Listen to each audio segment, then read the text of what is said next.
ಏನು ದರ್ಶನ್ ಗ್ಯಾಂಗ್ನಿಂದ ಕಿಡ್ನಾಪ್ ಮತ್ತು ಕೊಲೆ ಪ್ರಕರಣಕ್ಕೆ ಸಂಬಂಧಪಟ್ಟಂತೆ ಹಲವು ತಿರುವುಗಳನ್ನು ಪಡೆದುಕೊಳ್ತಾ ಇದೆ ಪ್ರಕರಣ. ದಿನ ಕಳೆದಂತೆ ಹೊಸ ಹೊಸ ಸಾಕ್ಷಿಗಳನ್ನ ಅಧಿಕಾರಿಗಳು ಕಲೆ ಹಾಕ್ತಾ ಇದ್ದಾರೆ.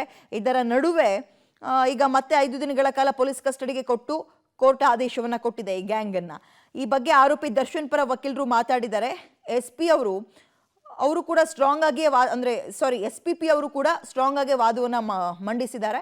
ಆದರೆ ನಾವು A1 ಮತ್ತು A2 ಆರೋಪಿಗಳ ವಿಚಾರಣೆ ಅಗತ್ಯ ಇಲ್ಲ, ಇನ್ನು A2 ದರ್ಶನ್ ಬಗ್ಗೆ ಅವರ ಅರ್ಜಿಗಳಲ್ಲಿ ಯಾವುದೇ ಉಲ್ಲೇಖ ಇಲ್ಲ, ಹೀಗಾಗಿ ಅವರು ಕಸ್ಟಡಿಗೆ ಕೊಡೋ ಅಗತ್ಯ ಇಲ್ಲ ಅಂತ ಹೇಳಿದ್ದಾರೆ. A1 A2 ಯಾರು ದರ್ಶನ್ ಮತ್ತು ಪವಿತ್ರ ಗೌಡ ಅಗತ್ಯ ಇಲ್ಲ ಅಂತ ಅವ್ರು ಕೇಳ್ತಾ ಇರೋದು.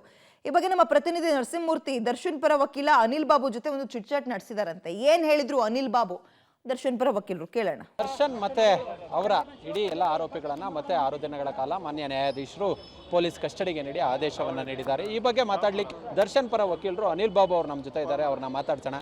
ಸರ್, ಮತ್ತೆ 6 ದಿನಗಳ ಕಾಲ ಪೊಲೀಸ್ ಕಸ್ಟಡಿಗೆ ಮಾನ್ಯ ನ್ಯಾಯಾಧೀಶರು ಕೊಟ್ಟಿದ್ದಾರೆ. ತಾವು ನ್ಯಾಯಾಂಗ ಬಂಧನ ಕೊಡಬಾರ್ದು ಪೊಲೀಸ್ ಕಸ್ಟಡಿಗೆ ಅಂತೇಳಿ ವಾದವನ್ನು ಮಾಡಿದ್ರಿ, ಹೇಗಿತ್ತು ಅಂತೇಳಿ? ಅಲ್ಲ, ವಾದ ಅವರನ್ನು ಸ್ಟ್ರಾಂಗ್ ಆಗಿ ವಾದ ಮಾಡಿದ್ರು.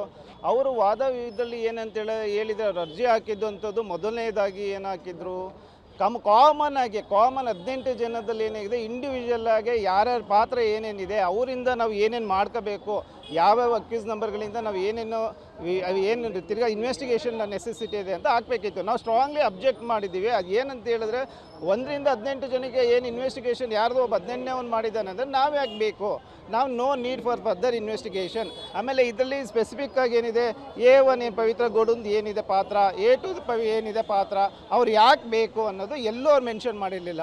ಅದಕ್ಕೆ ಅವ್ರು ನಾವೇನು ಮಾಡಿದ್ವು, A2 ಎಲ್ಲೋ ವಾದ ವಿವಾದಗಳಲ್ಲಿ ಅವ್ರ ಅರ್ಜಿಗಳಲ್ಲಿ ಯಾವುದೇ ಉಲ್ಲೇಖ ಇಲ್ಲ.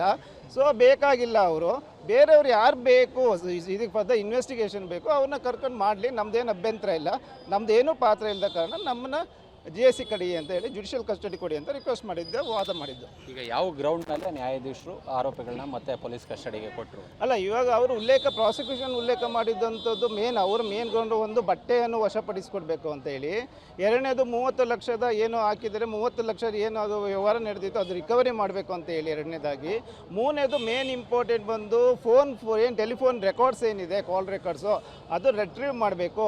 ಆ ರೆಟ್ರೀವ್ ಮಾಡೋಕ್ಕೇ 3 to 4 days ಬೇಕು. ಅದು ಯಾಕೆ ಒಬ್ಬೊಬ್ರದ್ದು ಮಾಡೋಕ್ಕೂ 3 to 4 hours ಬೇಕು ಅಂತ ಅವ್ರು ವಾದ ಮಾಡಿದ್ರು. ಬಟ್ ಆ ಪರ್ಪಸ್ಗೆ ನಾವು ಸ್ಟ್ರಾಂಗ್ಲಿ ಅಬ್ಜೆಕ್ಟ್. ಯಾಕಂದರೆ electronics media it will available on record, ಇಮಿಡಿಯೇಟಾಗಿ ಒಂದು ರಿಕ್ವೆಸೇಷನ್ ಕೊಟ್ಟರೆ ಸಾಗುತ್ತೆ, ಕನ್ಫ್ರಂಟೇಷನ್ ಮಾಡುವಂಥದ್ದು ಏನೂ ಇಲ್ಲ ಅದರಲ್ಲಿ. ಸೊ ಮೋರ್ ಓವರ್ ಯಾರ್ದು ಬೇಕು ಅಂತ ಅವರು ಯಾವುದೇ ಅವ್ರ ಅರ್ಜಿಗಳಲ್ಲಿ ಹಾಕಿಲ್ಲ. ಸೊ ಬೇಕಾಗಿಲ್ಲ ಅದು ಅಂತೇಳಿ ಈವನ್ ಆನರಬಲ್ ಹೈಕೋರ್ಟ್ ಆಫ್ ಕರ್ನಾಟಕದ್ದು ಒಂದು ಜಜ್ಮೆಂಟ್ನ ಹಾಕಿ ನಾವು ಉಲ್ಲೇಖ ಮಾಡಿ ಆರ್ಗ್ಯುಮೆಂಟ್ ಮಾಡಿದ್ವಿ. ಆ ಪರ್ಪಸ್ಗೆ ಕೊಟ್ಟಿರುವಂಥದ್ದು. ಈಗ ಟೋಟಲಿ 12 ದಿನ ಆಗೋಯ್ತು. ಮೊದಲ 6 ದಿನ, 26 ದಿನ, 12 ದಿನ ಪೊಲೀಸ್ ಕಸ್ಟಡಿ ಆಗೋಯ್ತು.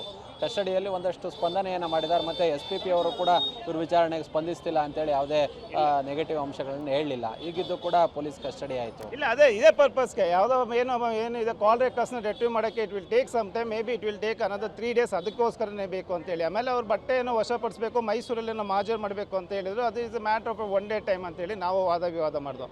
ಈಗ 15th ನಾಟ್ 12 days ಆಗಿಲ್ಲ, ನನ್ನ ಆ್ಯಕ್ಚುಲಿ 6 days ಅಂದರೆ ನಾಳೆಗೆ ಎಂಡ್ ಆಗಬೇಕಿತ್ತು police custody. So from today it is extended up to 20th of 5 PM. ಈ ಆರೋಪಿಗಳಿಗೆ ಪೊಲೀಸರು ವರ್ಕ್ ಮಾಡಿದಾರಾ? ಇಲ್ಲ, ಅವರು ಇದಕ್ಕೆ ವರ್ಕ್ ಮಾಡಿದಿಲ್ಲ, ಅವರು ಅದಕ್ಕೆ ಮಾತ್ರ ಅದಕ್ಕೆ ಇದು ಮಾಡಿರೋಂಥದ್ದು. ಮತ್ತೆ ವಿಶ್ವಾಸ ಇದೆಯಾ ಅಂತ ಹೇಳಿ ಸರ್? ಈಗ 12th ಆದಮೇಲೆ ವಕಾಲ ಜಾಮೀನಿಗೆ ಅರ್ಜಿಯನ್ನು ಯಾವಾಗ ಹಾಕ್ತೀರಾ? ಇಲ್ಲ, ಅದು ನೋಡೋಣ, ಇದು ರೆಕಾರ್ಡ್ಸ್ ಬರುತ್ತೆ. ದೆನ್ ಆಫ್ಟರ್ ಫ್ಯೂ ಡೇಸಲ್ಲಿ will file bail petition. Thank you sir. ಇದಿಷ್ಟು ದರ್ಶನ್ ಪರ ವಕೀಲ ಅನಿಲ್ ಬಾಬು ಅವರ ಮಾತು. ಕ್ಯಾಮ್ರಾ ಪರ್ಸನ್ ರವಿ ಜೊತೆ ನರಸಿಂಹಮೂರ್ತಿ, ಪಬ್ಲಿಕ್ ಟಿವಿ.